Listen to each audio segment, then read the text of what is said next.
যিয়ে নহওক প্ৰথমে আমাৰ সাংবাদিক বন্ধুসকলক আমি ধন্যবাদ জ্ঞাপন কৰিছোঁ। আজি আমি ওলামা কাউন্সিলে BTCয়ে প্ৰেছ মিট দি আছোঁ এই কাৰণে যে হয়তো এতিয়াও আমাৰ মনৰ ভিতৰৰ যি দুখে শেষ হোৱা নাই।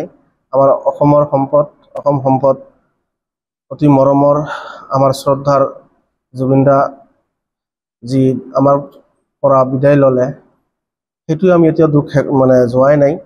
আৰু তেওঁ চিৰকালৰ কাৰণে আমাৰ অসমৰ তথা ভাৰতবৰ্ষত অমৰ হৈ থাকিব।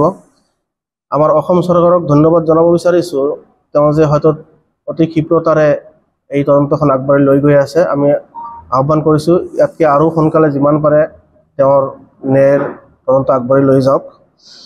যিহওক আজি আমি ওলামা কাউন্সিল অফ BTCয়ে হয়তো আমাৰ BTCৰ যে বিগত ইলেকশ্যন হৈ গ'ল, এই ইলেকশ্যনৰ ঐতিহাসিক যে বিজয়, এই বিজয় নিশ্চয় BTCবাসী ৰাইজ তথা সকলো জাতি জনগোষ্ঠীয়ে এটা শান্তিৰ বাৰ্তা দিছে বুলি আমি ভাবিছোঁ।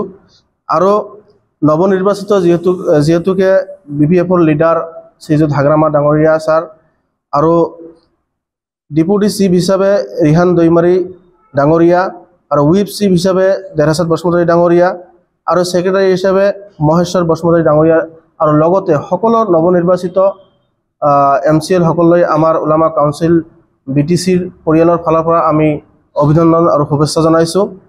আৰু আমি ওলামা কাউন্সিল BTCয়ে প্ৰথম সংগঠন যি মুকলিভাৱে এই BTC নিৰ্বাচনত পৰ্বতঝৰা, তাৰপিছত জমদুৱাৰ, চৰাইবিল, কচুগাঁও, আপোনাৰ গোমা, দতুমাকে আদি কৰি আপ টু ওদালগুৰিলৈকে প্ৰায় 17-18টা সমষ্টিত আমি ওলামা কাউন্সিল অফ BTCয়ে জিলা সমিতি, আঞ্চলিক সমিতিয়ে ওতঃপ্ৰোতভাৱে জড়িত হৈ BPFক আমি অপেন ছাপোৰ্ট কৰি হাতে কামে লাগি যে এটা সহযোগিতা কৰিছোঁ।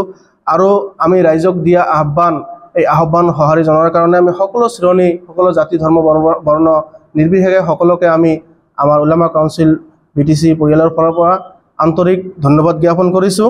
আৰু লগতে আমি আমাৰ নৱনিৰ্বাচিত যি চৰকাৰ হ'বলৈ গৈ আছে, শপত গ্ৰহণ হ'বলৈ গৈ আছে, এই চৰকাৰখন গঠন হোৱাৰ পিছতে যিটোকে আমাৰ এই BPF দলৰ যি ইস্তেহাৰটো দিয়া আছে, যিখিনি কথা আমি ওলামা কাউন্সিল অফ BTCয়ে নিশ্চয় আমি আগতে আমাৰ হাগ্ৰামা ছাৰ ডাঙৰীয়াক লগ কৰি এটা মেমৰেণ্ডাম দিয়া হৈছিলে আৰু মেমৰেণ্ডামত আমাৰ দাবীসমূহ আছে।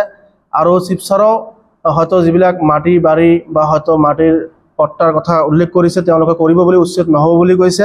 আমি হয়তো ওলামা কাউন্সিল অফ BTCয়ে আমি আশাবাদী আৰু আহ্বানো কৰিছোঁ এই নৱনিৰ্বাচিত চৰকাৰখনে যাতে অতি সোনকালে যিমান পাৰে এই ৰাইজে যে শিল দল ভাঙি একত্ৰিত হৈ যে BPFক ইমানখিনি ঐতিহাসিক জয় কৰালে, এই জয়ৰ হোৱাৰ পিছত জানি এই আমাৰ চৰকাৰখনে যাতে ৰাইজৰ কামবিলাক কৰে।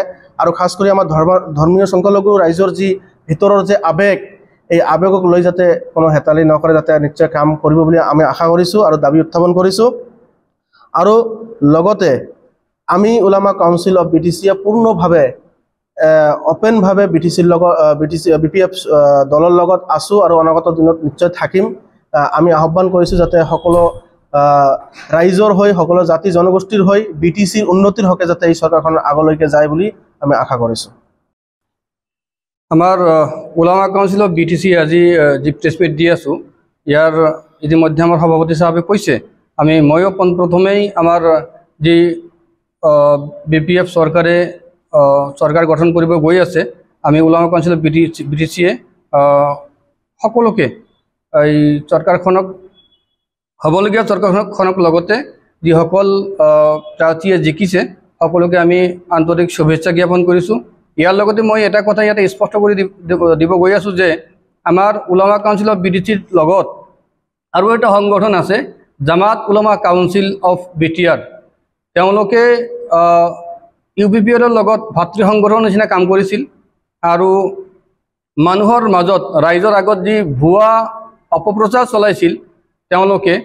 আৰু সেই সংগঠনৰ যিজন মুৰব্বী জাকিৰ হুছেইন নে জাকিৰ আলী নাম নেকি, তেখেত বাহিৰৰ পৰা আহি, BTCৰ বাহিৰৰ পৰা আহি আমাৰ ইয়াত যি অপপ্ৰচাৰ চলাই আছিল, আমাৰ BTCৰ ৰাইজে তেখেতৰ কথাক যে আওকাণ কৰিছে, তেখেতসকলে যে ভুৱা প্ৰচাৰ কৰি আছে সেয়া গম পাই যে তেখেতসকলক প্ৰত্যাখ্যান কৰিছে।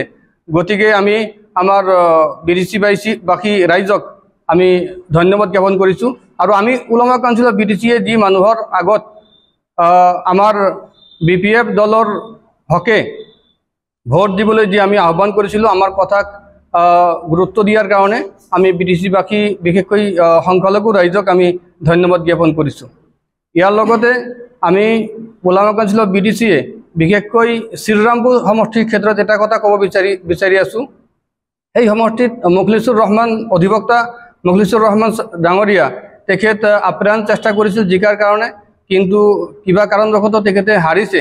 আমি শ্ৰীৰামপুৰবাসী ৰাইজৰ লগত মত বিনিময় কৰিছোঁ আৰু ইয়াৰ অন্তত গম পালোঁ যে সকলো ৰাইজে এটা আশা কৰি আছে, তাৰ লগতে আমিও উলামা কাউন্সিল অফ বিটিচি আশা কৰি আছোঁ যাতে যেহেতু চৰকাৰ গঠন হোৱাৰ পিছত তেওঁলোকে নমিনেটেড যি 6জন MCLA দিব, তাৰ ভিতৰত যাতে প্ৰথম নম্বৰতে মুখলিছুৰ ৰহমান ডাঙৰীয়াৰ নামটো থাকে, সেইটো আবেদন আমি BPF চৰকাৰৰ মুৰব্বী তথা প্ৰেছিডেণ্ট বা হ'বলগীয়া চিফ CEM যিজন হ'ব হাগ্ৰামা মহিলাৰী ডাঙৰীয়া, তেখেতক আহ্বান কৰিলোঁ তেখেতে যাতে এই নমিনেটেড MCLA ভিতৰত তেখেতৰ নামটো যাতে প্ৰথমতে ৰাখে।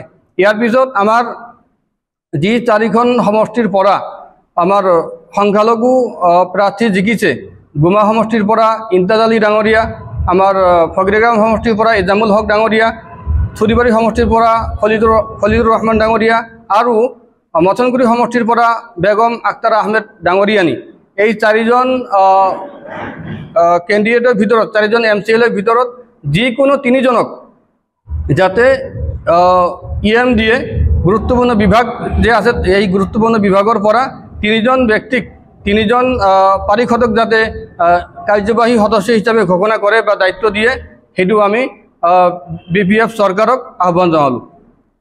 আৰু শেষত আকৌ এবাৰ মই এই হ'বলগীয়া চৰকাৰখনক ধন্যবাদ জ্ঞাপন কৰি শেষ কৰিলোঁ। ধন্যবাদ।